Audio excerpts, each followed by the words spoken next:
آج کتنے لوگ ہیں بزرگان محترم، اللہ ان نوجوانوں کو ہدایت نصیب فرمائے، اس وقت ماں باپ بچوں کے کرتوتوں کی وجہ سے موت چاہ رہے ہیں۔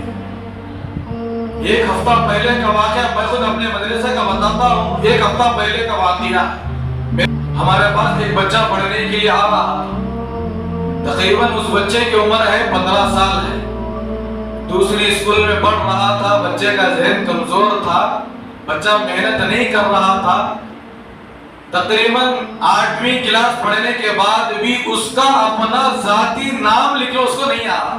کتنے بڑے افسوس کی بات، یہ باپ 8 سال محنت کر کے خون پسینہ بہا کر اپنے بچے کو کچھ آگے چل کر کیا ڈاکٹر بنانے کی نیت رکھا ہے، انجینئر بنانے کی نیت رکھا ہے، یا پروفیسر بنانے کی نیت رکھا، جو بھی نیت رکھا ہے وہ بنانے کے لیے 8 سال اپنے بچے کے پیچھے محنت کیا۔ جب 8 سال بچے کے ضائع ہو گئے، وہ اسکول سے مایوس ہو کر، تنگ آ کر، بیزار ہو کر ہمارے ادارے کی طرف روانہ ہو۔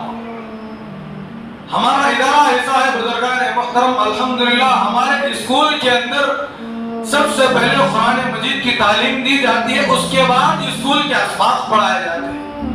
شاید کہ ہمارے پورے ڈی جے ہیلی کے اندر جتنے اسکول ہیں، الحمدللہ تحدیث بن نعمہ کے طور پر میں بتا رہا ہوں، بہت سارے مدارس ہمارے اس علاقے میں ہیں۔ اس وقت جہاں پر کلام پاک پڑھایا جا رہا ہے، وہاں پر دنیا کی چیزیں بھی سکھائی جا رہی ہیں، اور جہاں پر اس وقت اسکول کی تعلیم دی جا رہی ہے، وہاں پر اسکول کی تعلیم سے بھی زیادہ آخرت کی طرف متوجہ کیا جا رہا ہے۔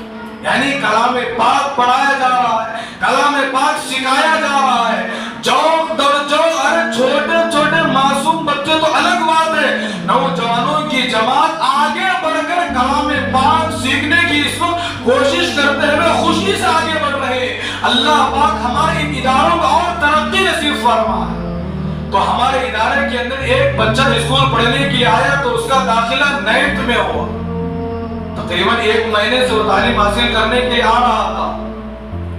درمیان میں ایک مرتبہ ایسا ہوا، ایک نئی بیماری ہمارے مسلمانوں کے اندر چلتی ہوئی آ رہی ہے، جب پیدا ہوتا ہے اس تاریخ کی خوشی منانے کے لیے آج کیک کاٹا جاتا ہے، نیا سال منانے کے لیے کیک کاٹا جا رہا ہے، اپنی پیدائش کی خوشی بنانے کے لیے کیک کاٹا جا رہا ہے۔ بہرحال وہ بھی عنوان قریب اسی مہینے میں انشاءاللہ لے کر آؤں گا۔ تو وہ جو بچہ ہمارے پاس پڑھنے کے لیے آ رہا تھا، 3-4 دن کے بعد اس کا برتھ ڈے تھا۔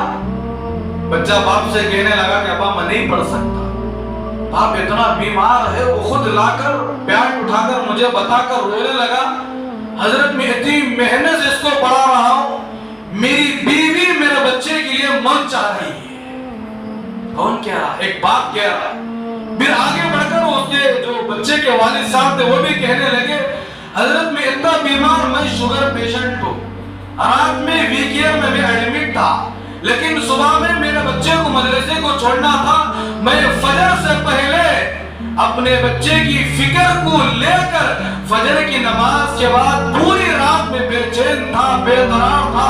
اگر میرا بچہ ایک دن چھٹی لے لے گا، اگر میرے بچے کی ایک دن چھٹی ہو جائے گی، تعلیم میں پیچھے ہو جائے گا۔ کس میں پیچھے ہو جائے گا؟ کلام پاک میں پیچھے ہو جائے گا، پڑھنے میں پیچھے ہو جائے گا، پڑھائی میں کمزور ہو جائے گا۔ پہلے تو 8 سال ضائع ہو چکے ہیں اور مزید یہ دن ضائع ہونا میں دیکھنا نہیں چاہتا۔ وہ بیمار باپ روتا ہوا پوری رات بیماری میں بیڈ کے اوپر گزار کر فجر کے بعد 8 بجے اپنے بچے کو لے کر آ کر کے مدرسے کو چھوڑ کر جانے لگا۔ جیسے ہی بچے کو چھوڑ کر باپ جانے لگا، بچہ ڈنکے کی چوٹ اپنے باپ کی قدر میں نہیں کر رہا، اپنے باپ کو بیمار ہوتا ہوا دیکھ کر اسے شرم میں نہیں آ رہی ہے کہ میرا باپ اتنا بیمار ہونے کے باوجود پیر سے چلا نہیں جا رہا، پیر اتنا موٹا ہو چکا ہے، شوگر پیشنٹ ہے، کئی بیماریاں اس کے جسم پر لائن لگ چکی ہے۔ اتنی بیماریوں کو برداشت کرتے ہوئے، اتنی بیماریوں کو سہتے ہوئے پھر بھی کاروبار کر کے اپنے بچوں کو آگے چل کر حافظ قرآن بنانا چاہتا ہے، اپنے